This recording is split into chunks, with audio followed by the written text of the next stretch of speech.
In diesem Erklärvideo zeige ich euch die Gestaltung von verwitterten Betonschwellen mit dem Märklin C-Gleis. Vom Einfärben bis zum Einschottern zeige ich euch alles Schritt für Schritt.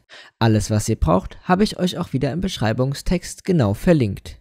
Bevor wir anfangen können, sollte die Umgebung erst noch abgedeckt werden. Angefangen wird mit dem Einfärben der Schwellen. Dazu verwende ich die Vallejo-Farben Sandgelb und Weiß im Verhältnis 2:1. Wobei dieses je nach Geschmack und Alter variieren kann. Mit Hilfe einer Airbrush wird dann das gesamte Gleisbett eingefärbt.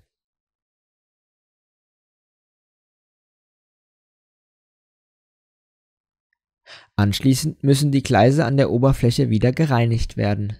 Im nächsten Schritt geht es bereits an die Schienen selbst.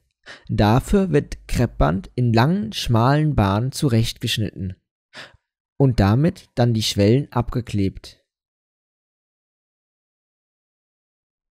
Hier kommen dann die Vallejo-Farben Dunkle Erde und Mahagoni zum Einsatz, gemischt im Verhältnis 1:1 je nach Wunsch. Danach wird das Klebeband wieder entfernt und die Gleise erneut gereinigt.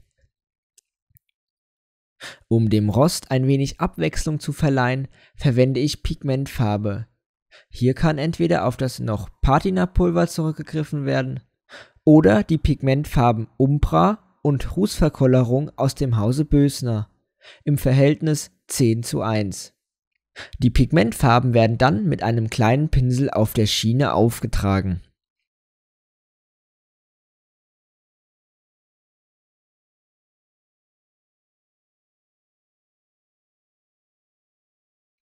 Auch die Betonschwellen bekommen eine Behandlung mit dunkler noch Pigmentfarbe oder Bösner Hellelfenbein und Rußverkollerung.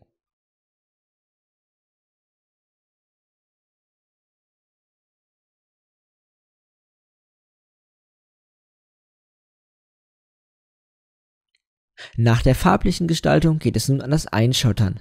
Dafür empfehle ich die Schotterhilfe für das K-Gleis und den Schotterbesen von digitalzentrale.de und als Schotter den Coemo Diabas Schotter Natur und den Diabas Schotter Leichte Rost Patina im Verhältnis 2:1. Nach dem Aufsetzen der Schotterhilfe auf dem C-Gleis wird das Schottergemisch oben eingefüllt. Anschließend wird es nur noch über das Gleis gezogen und der Schotter so verteilt. Nach dem Verteilen des Schotters wird mit Hilfe des Schotterbesens der Schotter weitestgehend von den Schwellen gekehrt. Allerdings sind hier Nacharbeiten mit einem feinen Pinsel zwingend notwendig, um noch die restlichen kleinen Steine von den Schwellen zu kehren. Bevor das Schotterbett festgeklebt werden kann, sollte es erst mit Isopropanol beträufelt werden, damit der Kleber anschließend besser verläuft und keine Löcher dadurch entstehen. Außerdem dunkelt der Schotter im Vergleich ohne Isopropanol nicht so stark nach. Direkt danach muss der Coemo Flex Schotterkleber aufgetragen werden.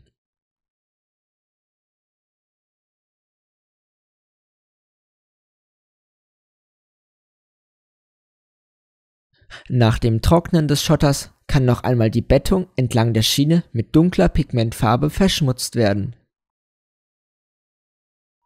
Auch der Schotter entlang der Schiene kann noch einzelne Farbakzente bekommen. Dafür wird die Bösner Pigmentfarbe Umbra und Rußverkollerung mit Isopropanol stark verdünnt. Und dann wird dieses Gemisch entlang der Schiene zwischen die Schwellen getropft.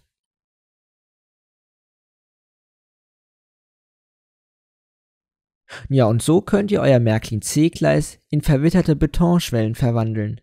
Natürlich sehen richtig geformte Betongleise von zum Beispiel Rocco oder Zeitgeist in Verbindung mit Punktkontaktstreifen besser aus als das normale C-Gleis. Viel Spaß beim Nachbasteln, ich freue mich über ein Abo und eure Kommentare hier unterm Video.